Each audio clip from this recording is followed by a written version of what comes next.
In today's video, let me show you how to use the Wells Fargo CD rate special.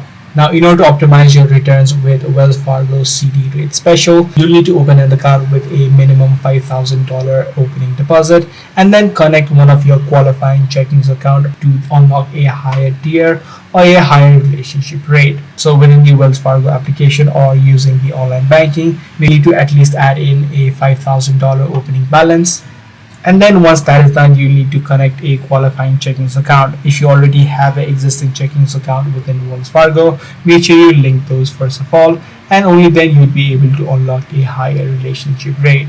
Once everything is done and once your accounts have been linked, you can track your maturity date in order to avoid an automatic rollover into the lower yields. So if you want to maintain a higher yield, you need to track the maturity date in order to avoid it. So that's pretty much all there is to it. If this video was helpful to you, be sure to subscribe. I'm going to see you in the next one.